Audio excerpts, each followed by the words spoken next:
I'm Duncan MacGregor. I'm going to talk about the cost of bytecode in a dynamic language where you have large amounts of code. And we'll see how large is in a couple of minutes. First, in honor of JCrete that's going on at the same time over in Europe, all language developers are liars. Everything I'm going to talk about is experimental. It may never land in a product. You shouldn't base any purchasing decisions on this. Everything I tell you is a lie, except that. It's a very old logical paradox, but it's a good one. As I said, I'm Duncan MacGregor. I work for GE Energy Connection, I think we're now called, in Cambridge in the UK. We change our name fairly regularly. It's hard to keep up sometimes. And I lead the platform group for SmallWorld, which is a product of ours. And I'm aardvark179 on Twitter if you want to follow me. What's SmallWorld? SmallWorld is a geographical information system. It's got a core data store that's written in C. It's got all the application logic on top of that written in a proprietary language called Magic. And it's focused on topologically connected networks, and it runs really large applications for modeling electricity, gas, telco, that sort of thing. We've got lots of applications. They can be layered on top of each other in all sorts of ways, and lots of our customers just shovel in absolutely everything they possibly can. Magic is a dynamically typed language. It was inspired by Smalltalk and Lisp and things like that, so it originally had a basis of using images. And a few years ago, we decided to port it from the old VM that we had to the JVM so that we didn't have to maintain our own infrastructure, didn't have to write our own garbage collector and so on and so forth, and could use the facilities provided in the JVM.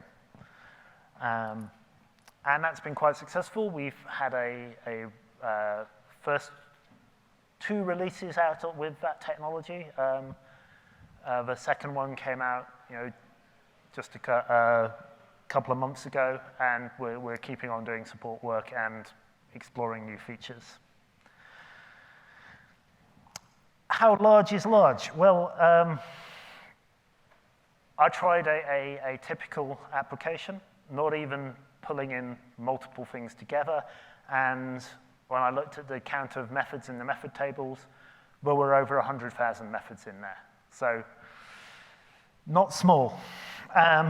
Thousands and thousands of classes. We have, some of those methods are going to be tiny, kind of field accessor things, stuff like that. Some of the others, giant bits of business logic, hundreds of lines long. Nobody's ever going to refactor them. They're never going to go away because, frankly, maybe nobody understands them. If you wrote something as a customization for a customer, it's just going to stay there, and it's just got to try and be performant as possible.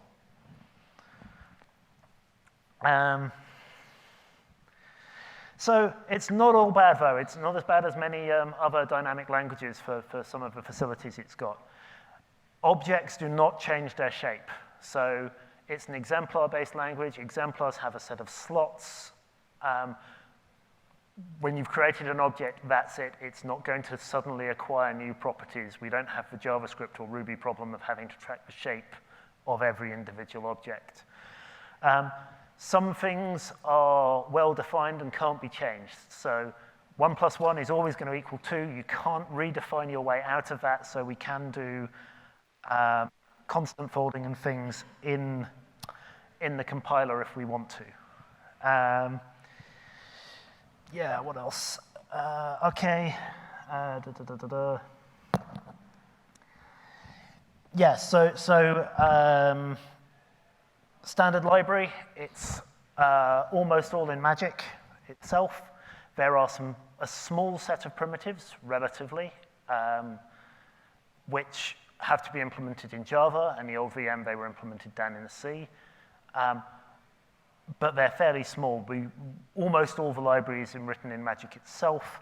And, well, because we control the language and it's for our stuff, if we want to change something, we do have the ability to do that. And I'll talk about that a bit later as well.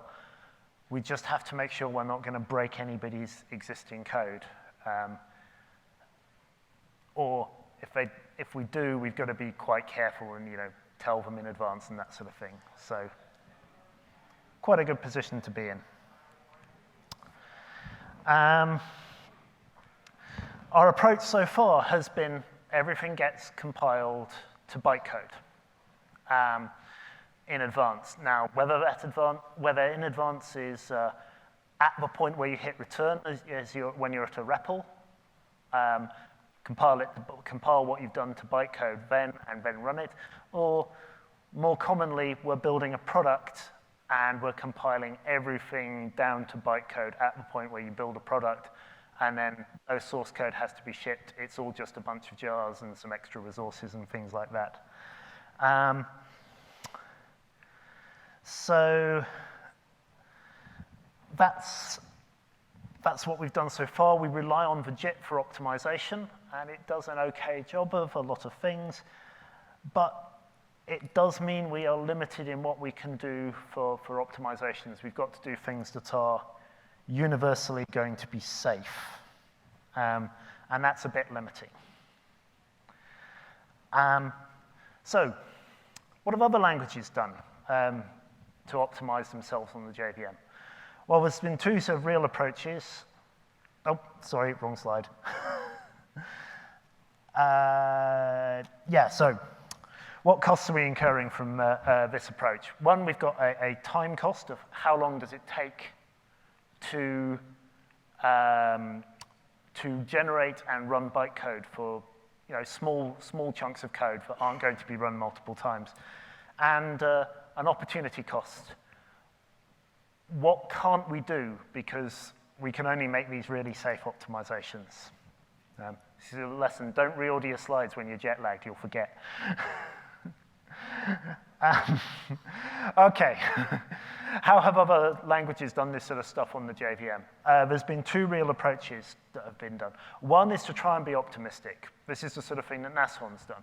Start by assuming everything is an int, back off to doubles or objects as you go, as you see things don't fit into that model. That's got some costs. You need some infrastructure to cope with that.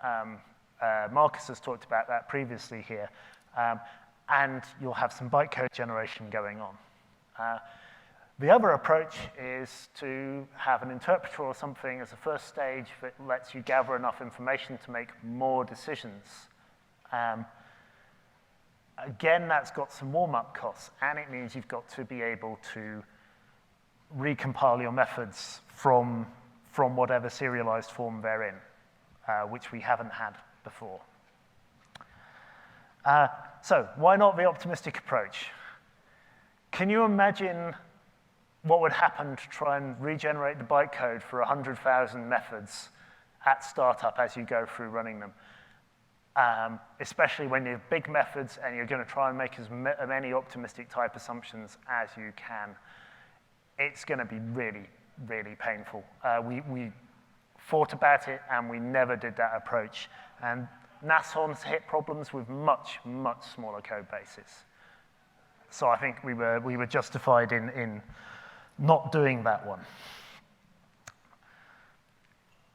So what about an AST interpreter? Well, this whole project grew out of a little prototype compiler and things that we put together sort of on the sly. It's very simple. It built to bytecode as quickly as it could. But that meant it was really only suited for that. Very hard to manipulate it and turn it into something that was going to be interpretable. Lots of stuff that's all fixable, but it's a fairly long road to fixing all of it, so we didn't start by taking that approach. So plan B. No Machiavellian plot here to get towards an interpreter at all, I swear. Again, I may be lying. So I introduced an IR into our compilation chain a while ago. It's really to fix a couple of important issues. Some of the constructs commonly used in the language were very hard to get right when compiling just from an AST. It was quite hard to analyze those correctly in that form, and it was a bit painful. And we wanted to do optimizations that crossed AST nodes, and people started to put those in as special cases of looking, if I've got the following types of children, then I'll do something special. But it was, instead of doing the normal compilation, but it was starting to get painful, and I really wanted to get us away from that. It's quite an easy quite an easy IR to work with. It's fairly thin, started as a fairly thin layer over bytecode. And that was because it was easy, that was to get it in quickly and to prove that it was useful. But it proved very useful because it gives you much better error reporting than ASM does.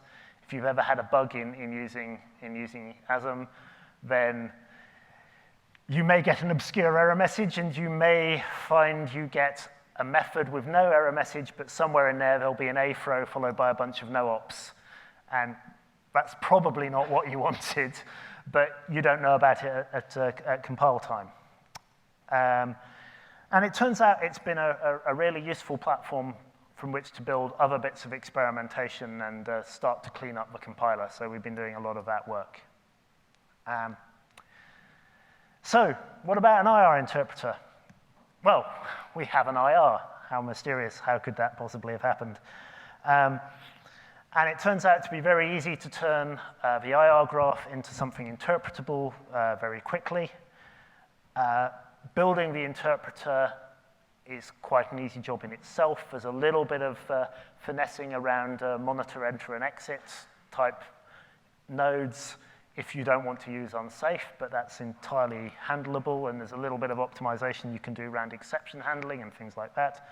But you can get something up and running even if it's not completely optimal, and you can start to do some experiments. So we can start to compare everything going through the interpreter, everything going through the bytecode, and doing a mixed mode of compiling all the methods to bytecode because you expect them to be long running, and compiling all the top level stuff to the interpreter because you don't expect that to be long running. There'd obviously be a fourth mode here of interpreting stuff, and when it gets hot, turning it into bytecode, but haven't got that implemented and working yet, but it's close. So what sort of time costs are we seeing on this stuff? Well, the old VM for interpreting a large number of tiny bits of code. You commonly see this in database creation scripts and all sorts of areas like that. And indeed, because our database is so tightly coupled to the system, the information in the data dictionary on default values for fields and things like that, stuff that has to be ingested at some point as quickly as possible. I did a small benchmark of just evaluating hundreds of thousands of effectively random numbers and a little bit of other stuff and measuring the performance. So on the old VM, this benchmark took 24 seconds or so. On the new VM on Java with bytecode, took 16 seconds. So nobody's been complaining about the speed of this thing in general, because it is faster. But if you try running this through an interpreter rather than generating bytecode, it's 4 seconds or so, and that's on a bad day. It's not been optimized at all. Most of the time of that is in the parser. There's a very thin layer in lowering to VIR and lowering to the interpreter graph and the bits of analysis that happen at that stage. Most of the time in the bytecode case is spent in ASM, and then once you've output the bytes, loading, validating, and then doing the reflection required to run the method on the class that you got. So certainly for small cases, it's looking very promising. The thing I haven't got on this graph is what resources are getting used. If you look in if you look in Visual VM or whatever to look at how the garbage is being handled, the interpreter case is really working well. Stuff is mostly getting used and then discarded entirely in Eden, so nothing much is escaping at all. The bytecode case, you are building up a large number of temporary class files, and even if you're using tricks with class loaders to make sure that can be collected, you build up a huge pile of them in metaspace before it all gets collected away again. So, looking pretty good. Let's try some more experiments. So, cost of bootstrapping the core bits of the system from source. So this is something you commonly do in development, but not something you're doing in production. So bytecode is taking about 16 seconds. Interpreter is down to 11 seconds. So this is all looking very encouraging. What happens if we try a more production sort of environment? So booting the entire core application code, not from source, so the way it would be packaged up. So either from bytecode in class files, stuffed into jars, or from a mixture of bytecode and interpreter graphs stuck into jars. Well, if we look at the bytecode, it's about 17 seconds or so to boot the entire system. There's a lot of stuff getting loaded. We'd like to reduce that time. If we look at the interpreter, not so good. So, a bit disappointing. If we go for the mixed mode, we're actually pretty much on the nail with what time taken on the bytecode side. So, it's not all loss, but it's not really winning us in time in particular. So what went wrong? Well, profiling startup, as I'm sure any of you who've done it will know, is an absolute pain. If you use Visual VM and its friends, you will find that you're getting bias because of safe points. So you can't really trust the results too well. If you try using JFR, the likelihood is you don't get enough samples in the threads you care about to form a good picture. So JFR doesn't handle the native stuff, and it doesn't manage to collect enough sample points in the time on the threads you care about, which makes it hard to tell. If you use Intel vTune or Perf or things like that, mostly what it tells you is you were in the interpreter, the bytecode interpreter, or your own one. So not very good at giving you information. However, having said that, the profiling from pure bytecode is almost impossible to find stuff from easily. If you try doing a flame graph of it, it's just a towering inferno because you've got so many different classes getting loaded at the start, and trying to remove those parts of the stack and find the common elements and add them up is a really tricky operation to do. I've never managed to get it to be entirely satisfactory. And okay, JVisual VM and things will give you biased results, but it'll often give you some clues, and you can try doing experiments to validate how that stuff is going. So here's a flame graph of bootstrapping entirely with the interpreter. And if you can read the frames at all, which probably quite hard, there's no frames to do with serialization, and there's no interpreter frames on this. Because did I say profiling was easy? It broke for flame graph generator completely. All the important bits of the graph were off the bottom of the page. So you have to filter out everything to do with Java serialization. I said it wasn't optimized. We put it in as a temporary thing. And everything to do with the interpreter frames in order to get anything much out of the graph. But we do get some useful stuff. So loading all of the code for the entire thing as serialized Java stuff is taking 5 seconds. And actually, we don't really need to load all the methods until later. So we could write a specialized serializer. We could also delay loading some of that, deserializing some of that stuff until we actually need it later. So yeah, we haven't optimized anything. So it's not great, but it gives us some things we can look at. What about mixed mode? Mixed mode's far more interesting. We didn't have to really filter this graph at all, except for the lambda form frames. Oh, the thing I forgot on this is the interpreter's still using a bunch of stuff with method handles, and it's using that because we want to be able to interoperate between interpreter frames and compiled frames. But an obvious thing to do would be to have a representation of methods that allows the interpreter to just call an interpreter frame if there isn't a compiled one, which might help with the optimization a bit on startup. The mixed mode stuff's got a bit more interesting things. We didn't have to filter it, and it's got some obvious lumps. So again, we can see the deserialization of our IR graphs into something we can execute, but it's only 1.5 seconds. More interesting is we've got this horrible spike of OSGI stuff. That is, the OSGI framework, for some reason, wants to copy jars that you register with it that weren't at the very kind of opening config over into another directory. Takes stupid amounts of time, and it's not necessary in the way we're using it, so maybe that can be optimized away.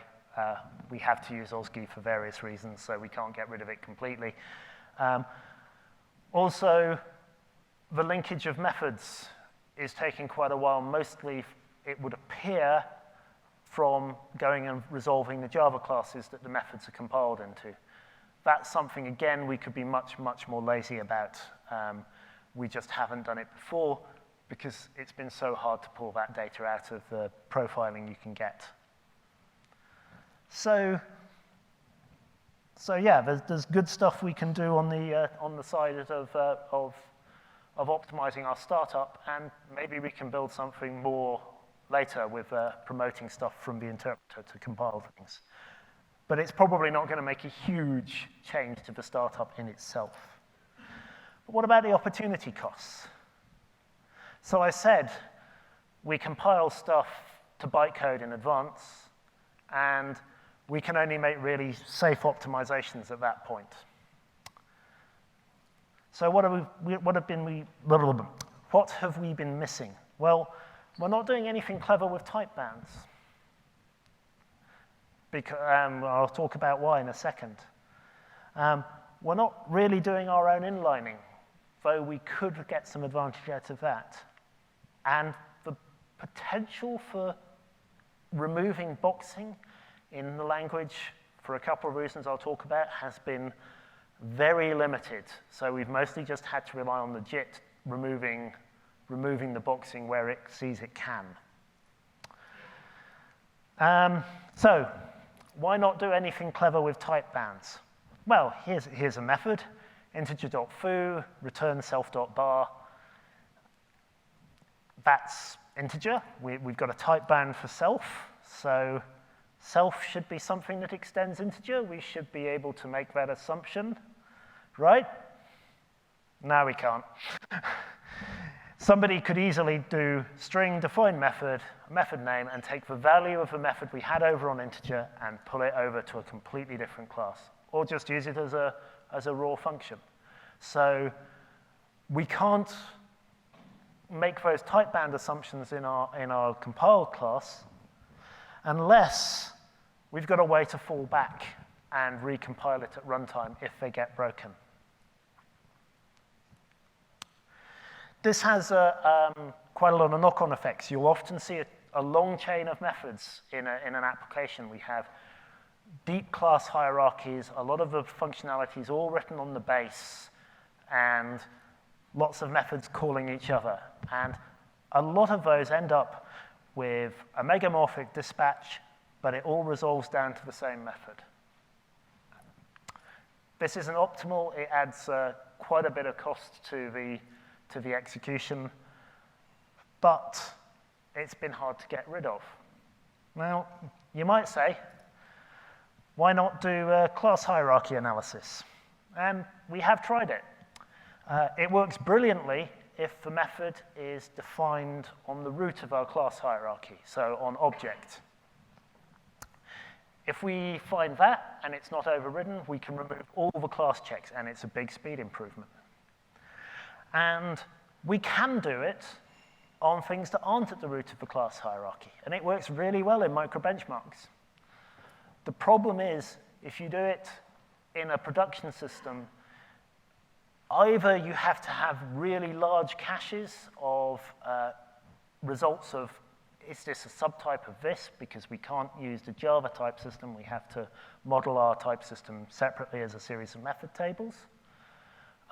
So we either have to have large caches, or we have to do the heavy lifting every time to check whether something really is a subtype of something else. And that becomes too slow, so it eats up all the benefit. So we've disabled it in running sessions. It wasn't getting us a real advantage. We did find some sites in the core library which really would have had an advantage from this. So we took advantage of the fact that we can change the language.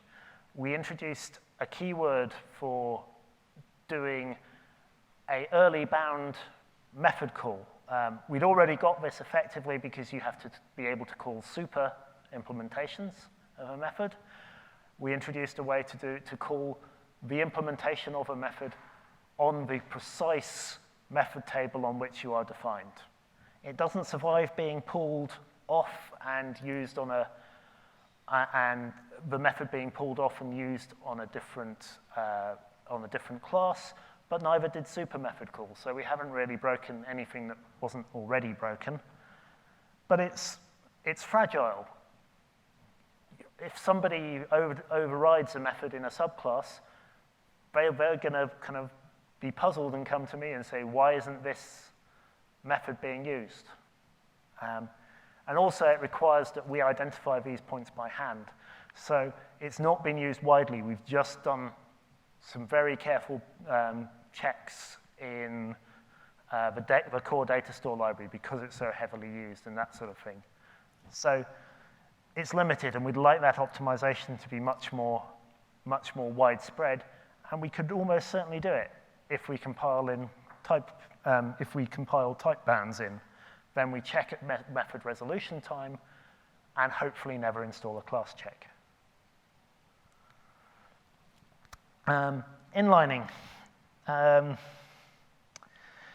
JIT does a pretty good job of this, but it's not perfect.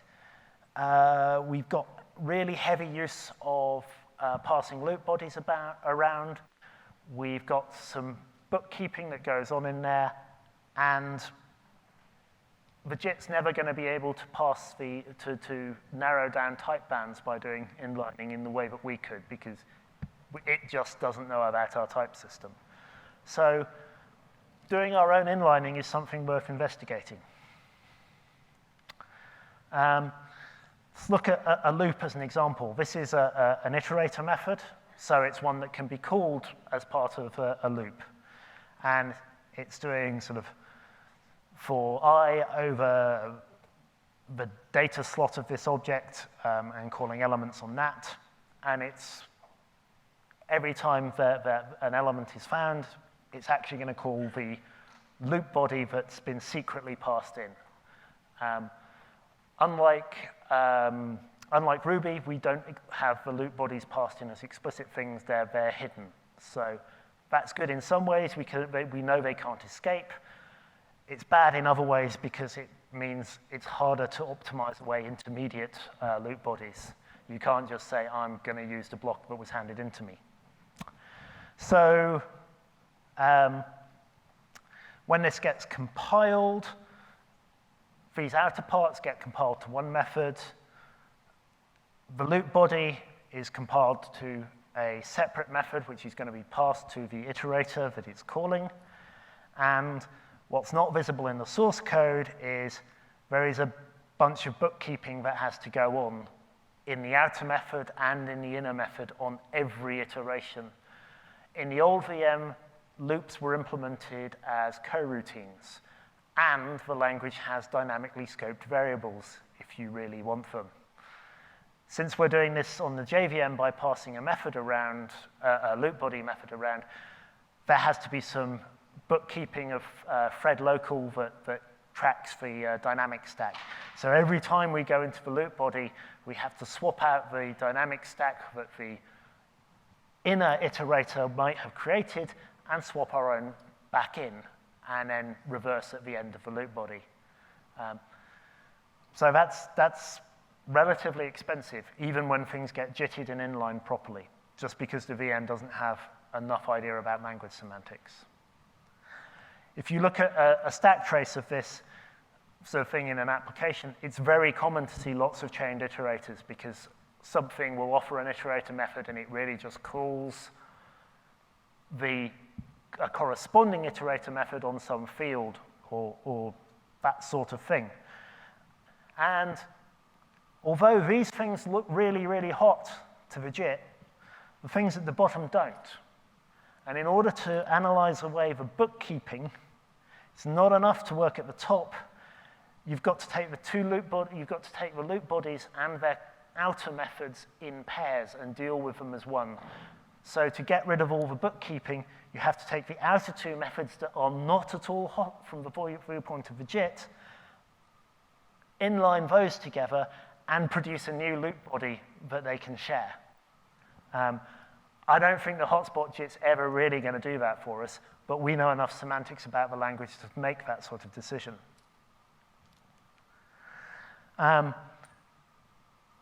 This loop model is why the boxing problem has been so hard and so few opportunities to really deal with it. This goes deep. Although you can write plain loops, for loops that just iterate counting integers, nobody does. Everybody just uses integral number mixing up to n, passes in a loop body. If you want to do something that isn't integer, there's a function called range, takes start, end, and step. So the only opportunity to really do the unboxing you want is in the occasions when stuff gets inlined. And because this stuff is so megamorphic in the core library, that doesn't happen as often as you would like. It does happen for some really hot bits, but it's still bookkeeping. So we want to be able to investigate stuff, and we want to be able to prove to our bosses that this work is worth pursuing and that we can get something out of it. So we can use the early bound method invocation to simulate in benchmarks what it's like to take out megamorphic dispatch and to just know type bands. We can do that quite effectively. I've got tools so that I can write IR graphs by hand to say, if we could inline these things and they optimize down, I would get this IR graph and I can measure the performance of that. And we've got some pretty good results. So just removing the megamorphic dispatch case from tight loops, where it's a common thing that it happens and it's where you're going to care about it, sped up those loops by over 2 times. And that was without doing any optimization on the bookkeeping of the loop. If you actually go attack the bookkeeping on loops, in the best case the JIT can do, we can get a 3 times speed up. In longer chains that the JIT hasn't inlined, we get about a 10 times speed up over what the JIT's doing on its own. So this is pretty promising. But I said language developers always lie, micro benchmarks do as well. So this is a good indication that it's worth pursuing. What it's like in a larger application will be interesting to see. But it's worth pursuing. So we've got some next steps to do. So we've got a bunch of sort of technical debt and cleanup to do in the compiler and the IR at the AST and IR level. And we're doing that at the moment. So we're putting in more aggressive constant folding. We're putting in a better structure in the AST to deal with to reduce things down so we get better IR. At the IR level, we're doing a bunch of the work required to implement inlining. Some of the things you need for that are stuff like saving and restoring the stack, because now try catch blocks and things may appear in the middle of an expression where they didn't before. So there's a bit of stuff going on in that. I've got an intern who's busily doing stuff with SSA at DIR, so we're reducing that down the size of the methods we produce by optimizing away a bunch of pointless variable initialization that came down from the AST and things like that. We're hoping this is going to make a lot of progress, but we're going to keep tracking the results as we go on. And yeah, that's everything.